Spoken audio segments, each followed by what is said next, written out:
দিয়া যখন একাডেমিতে একটার পর একটা ম্যাচ জিতবে আর মায়াঙ্ক শর্মা নিজের হাতে ওর গলায় মেডেলগুলো পরিয়ে দেবে, তখন সেটা মায়াঙ্ক শর্মার গালে কত বড় থাপ্পড় হয়ে পড়বে সেটা তুমি বুঝতে পারছো মা? প্লিজ তুমি ওর খেলাতে আপত্তি করো না।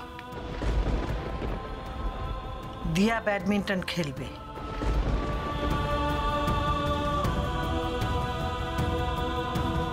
মা, কিন্তু আমার একটা শর্ত আছে,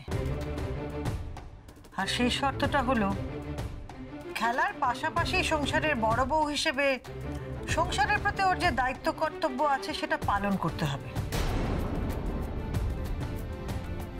সংসার সামলে ও যদি খেলতে পারে তাহলে আমার কোনো আপত্তি নেই। সংসার সামলে মানে তুমি ওকে কি দায়িত্ব দিতে চাইছো মা? মা আমাকে যে দায়িত্বই দিক না কেন আমি ঠিক পালন করব। আমি খেলা আর সংসার দুটোই সামলে নিতে পারবো, এই আমি তোমায় কথা দিলাম মা। তোমার সব কথার মাঝখানে কথা না বললে হয় না, না? তুমি সংসারও সামলাবে আর খেলবেও, দুটো একসাথে করবে কি করে? আর মা, তুমি তো সব জানো, তুমি জেনে শুনে এই কথা বললে কি করে মা? দেখো, সংসারের ছোটখাটো কাজ ঠিক আছে, কিন্তু কোনো বড় দায়িত্ব নিতে পারবে না। Please please try to understand. পারবো পারবো, আমি সব পারবো। বজরং বলি আমার সঙ্গে আছেন, মা আমার সঙ্গে আছে, আমি ঠিক পারবো। তোমার যা ইচ্ছা হয় তাহলে তুমি তাই করো, আমি এর মধ্যে কোনো কথা বলবো না। তোমার যা ইচ্ছে করো। এই যে শুনুন না, এই যে উনি বোধহয় ভীষণ রেগে গেলেন।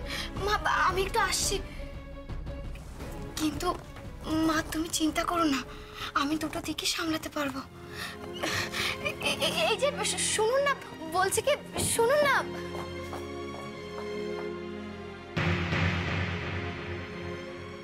বউকে সংসারের দুটো দায়িত্ব দিয়েছি বলে আর্য এত রেগে গেল? এই জন্যই বলে বিয়ের পর ছেলেরা বদলে যায়। তবে আর্য রাগলে রাগুক, ওর রাগটাকে বড় করে দেখতে গিয়ে ওর ক্ষতির আশঙ্কাটাকে তো আর আমি হেলাফেলা করতে পারি না। আমি সেই পথেই চলবো যে পথ আর্যর বাবা আমায় দেখিয়েছেন। দিয়ার ঘাড়ে আমি এমন এক একটা দায়িত্ব চাপাবো যেগুলো পালন করতে সূর্যোদয় থেকে সূর্যাস্ত হয়ে যাবে। খেলার সময় বা সুযোগ কোনোটাই ও পাবে না। দিয়াকে আমি ব্যাডমিন্টন খেলা ছাড়াবই।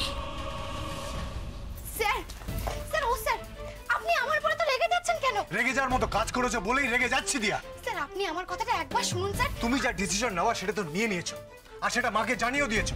এখন নতুন করে আমাকে কি শোনাবে তুমি? স্যার স্যার আপনি আমার কথাটা বুঝতে পারছেন? তুমি বুঝতে পারছো না দিয়া। লক্ষ্যে পৌঁছানোর জন্য, টার্গেট অ্যাচিভ করার জন্য ডেডিকেশন দরকার, ফোকাস হওয়া দরকার দিয়া। তোমার সামনে লক্ষ্যটা কি? স্টেট চ্যাম্পিয়নশিপ জিতে ন্যাশনাল চ্যাম্পিয়নশিপের জন্য কোয়ালিফাই করা। আমি জানি স্যার, আর আমি তো সেই চেষ্টাই করছি। আমি আজ থেকে ভোর 4টের সময় উঠে আপনার সঙ্গে প্র্যাকটিস করতে যাচ্ছি। এরপরে একাডেমিতে গিয়ে আরো ভালোভাবে ট্রেনিং নেব। তারপরে it's not all about training and practice দিয়া।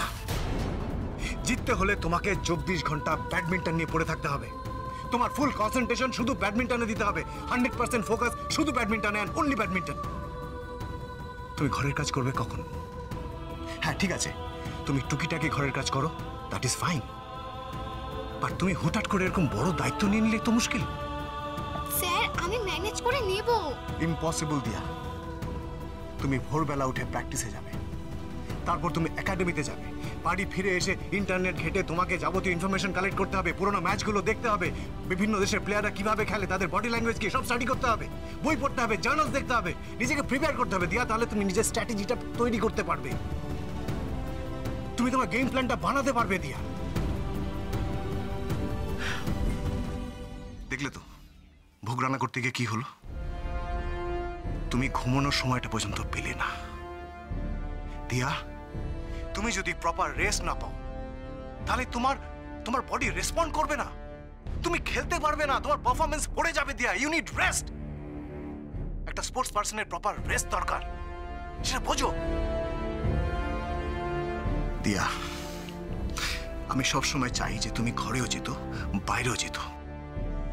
আমি এটা বলছি না যে সংসারের দায়িত্বকে তুমি অবহেলা করো, কিন্তু তুমি এমন কোনো বড় দায়িত্ব নেবে না যার জন্য তোমার গেমটা সাফার করে, ব্যাডমিন্টন তোমার কাছে সেকেন্ডারি হয়ে যায়, সেটা তুমি করতে পারো না।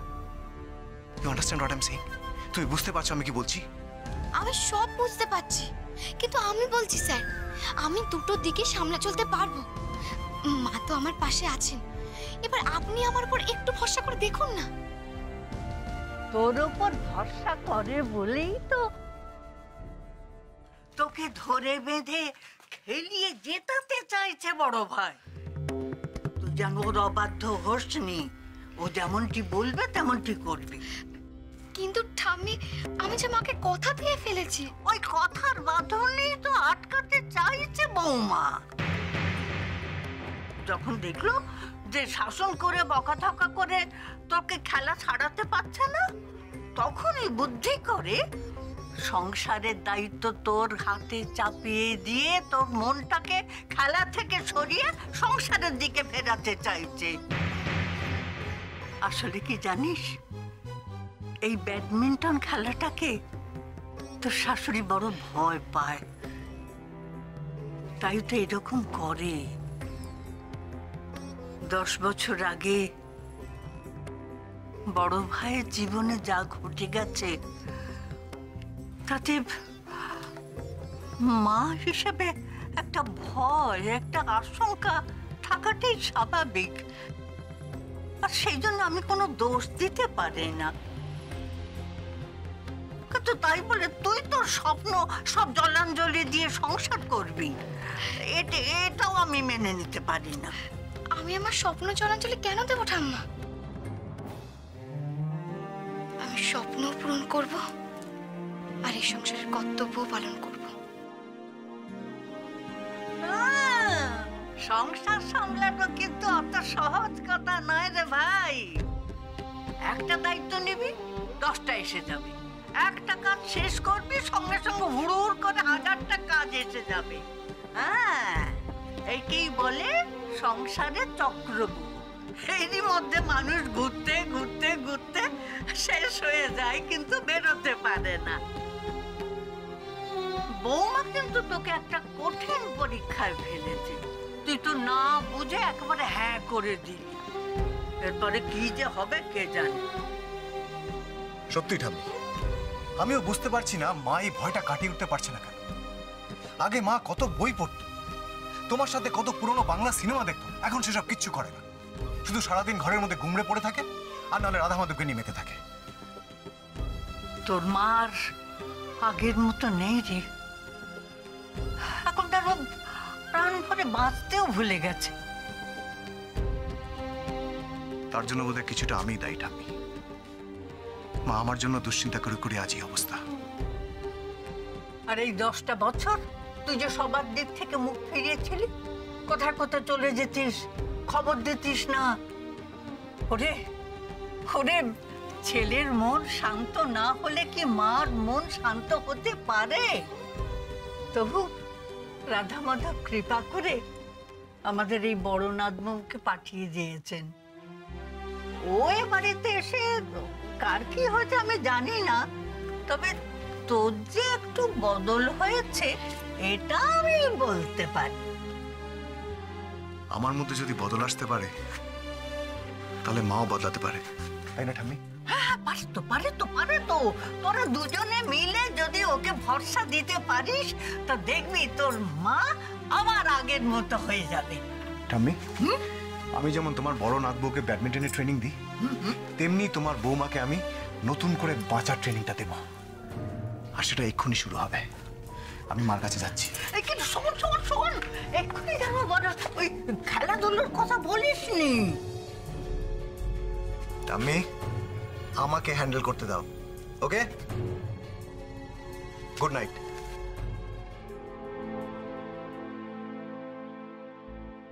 কি রে, তুই মুখ কালো করে দাঁড়িয়ে আছিস কেন? আয় বস। ঠাম্মা, উনি যদি এখন মাকে গিয়ে বলেন যে আমি শুধুই খেলবো, সংসারে কোনো কাজ করব না, তুমি ভাবো তো মা কতটা রেগে যাবে। এমনিতেও এই বাড়িতে আসার পর থেকে তো মার মুখে একটা দিনও হাসি দেখিনি। রে, তুই তো মাত্র 3 দিন হলো এসেছিস, একটু সবুর কর, দেখবি সব ঠিক হয়ে যাবে। কি করে সব ঠিক হবে বলো তো ঠাম্মা? কাজে যদি এতটুকু অবহেলা হয় তাহলে মা খুব রেগে যাবেন, আর খেলায় অবহেলা হলে আমি সেটা সহ্য করতে পারবো না, আর সেটা স্যারও মেনে নিতে পারবেন না। দেখ ভাই, কথা যখন দিয়েছিস তখন কথা কি করে রাখবি সেটা তো তোদের দুজনকেই খুঁজে বার করতে হবে। তবে তার আগে আর একটা কাজ কিন্তু করলে খুব ভালো হয়, সেটা হচ্ছে বৌমার মন থেকে ভয়টা কাটানো। যদি সেটা করতে পারিস না, মনে কর তোর অর্ধেক কাজ হয়ে গেছে। তুই তো আমার বৌমাকে আগে দেখিসনি, এই যে বড় ভাইয়ের খেলা নিয়ে পাগলামো, তার সঙ্গে তালে তাল মেলাতো ওই বৌমাই। সেই মানুষটাই হঠাৎ কি যে হয়ে গেল, এখন খেলার নাম শুনলেই ভয় পায়, ছেলেকে হারানোর ভয়। যাকে অনেক রাত হলো, আমি চলি। তুই শুয়ে পড়, কিন্তু ঘুমোসনি, বড় ভাই তো আসবে। কিন্তু ঠাম্মি, উনি যে গুড নাইট বলে চলে গেলেন। তুই গুড নাইট তো আমাকে বললো, তোকে নয়।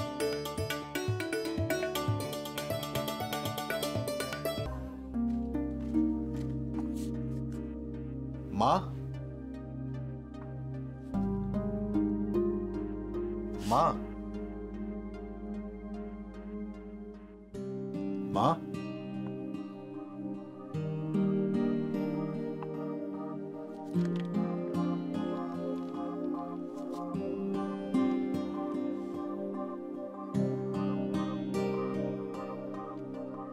মা,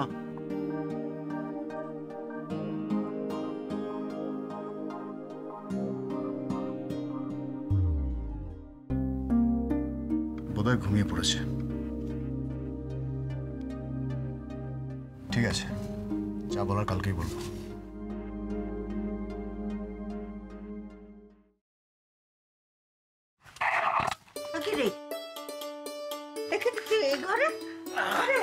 মার সঙ্গে কথা হলো?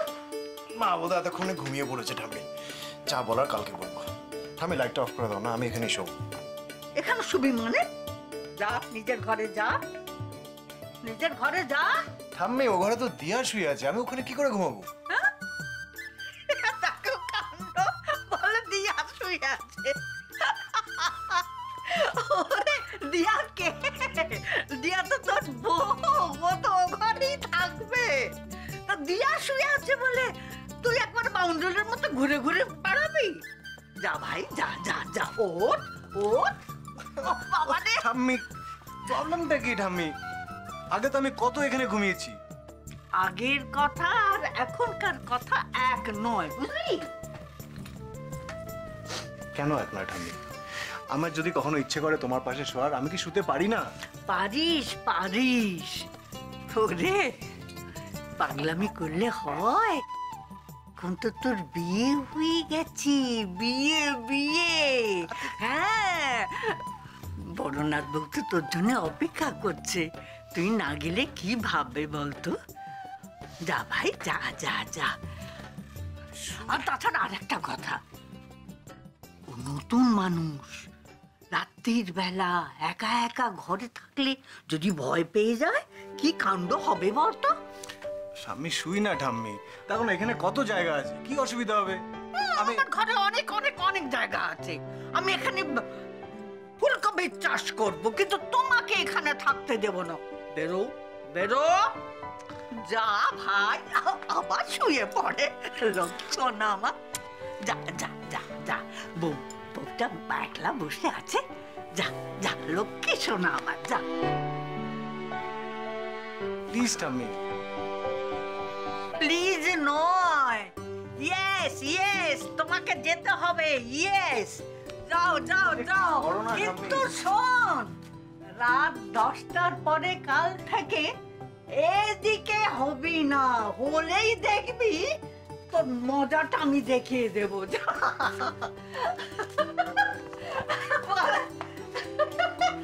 দিয়া, কি করি এবার? ড্রয়িং রুমে গিয়ে সোফায় শুয়ে পড়ি? মানে শুলে আবার মা ভীষণ রাগ করবে। যাই, ঠাম্মিকে গিয়ে আবার কনভিন্স করার চেষ্টা করি। কে রে? এখনো ঘরে যাসনি? হ্যাঁ, ওই যাচ্ছিলাম আর কি ঠাম্মি। যা, এক্ষুনি চলে যা ঘরে। যা। বড় ভাই, হ্যাঁ ঠাম্মি? এই বলছিলাম কি, গুড নাইট। Good night.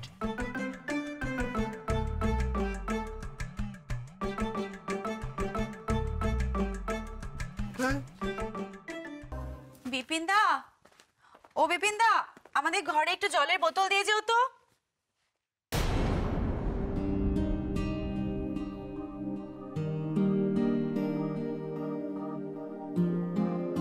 আর্যদা, তুমি এখানে কেন? ঘরে যাওনি? তিস্তা, অনেক রাত হয়েছে, তুই শুতে যা।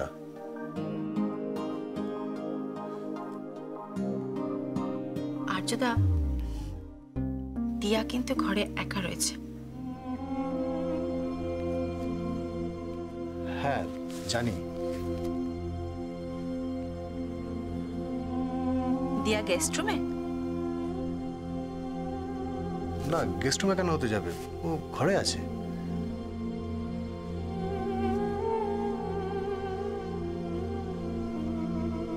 তুমি ঘরে না থাকলে কিন্তু ওই ঘরটা দিয়ার কাছে একটা গেস্ট রুম, আর কিচ্ছু না।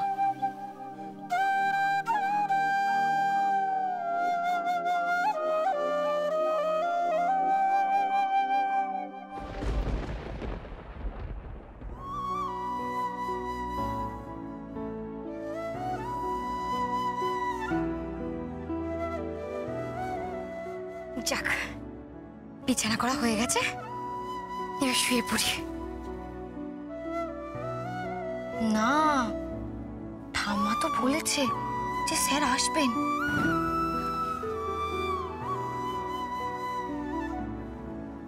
স্যার কি সত্যি আসবেন?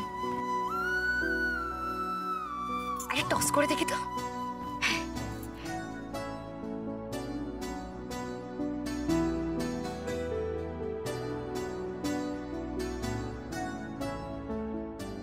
হেড পড়লে স্যার আসবেন, আর টেল পড়লে স্যার আসবেন না।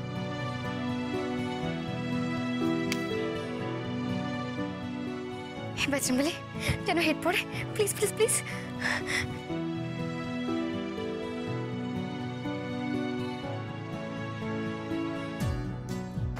হেড, তার মানে স্যার আসবেন?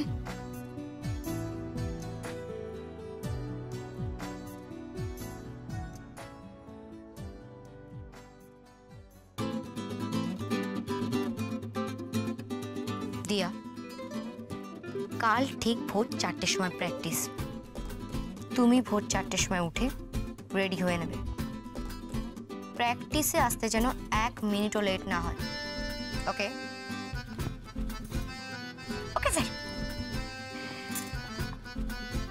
দিয়া, কোনো কিছু অ্যাচিভ করতে গেলে তোমাকে আরো বেশি ফোকাসড হতে হবে, বুঝেছো?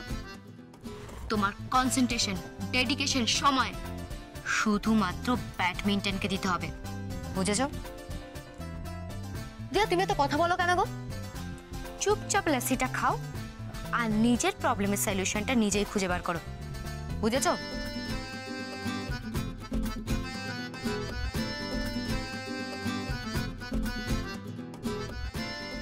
দিয়া, অল্পতে হাঁপিয়ে গেলে চলবে না। কি করছো তুমি? তুমি একটা প্লেয়ার, এটা তোমাকে ভুলে গেলে কোনোভাবেই চলবে না। মুভ ফাস্ট, ফাস্ট ফাস্ট, আরো জোরে দৌড়াতে হবে তোমাকে। কি করছো? নাও, কাম অন, ফাস্ট ফাস্ট, দিয়া আরো জোরে দৌড়াও, আরো দিয়া, ফাস্ট ফাস্ট, আরো জোরে দৌড়াও, আরো জোরে।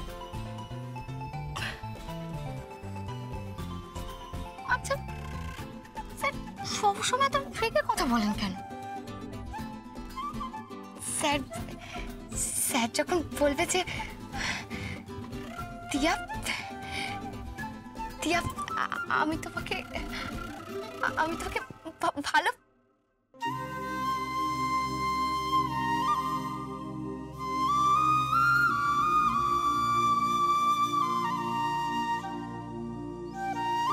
সেদিনও কি স্যার আমাকে এভাবে রেগেই বলবেন?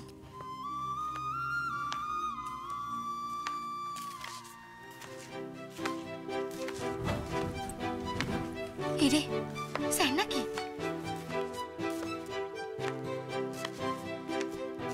এরে তাতে শুরু করি বাবা।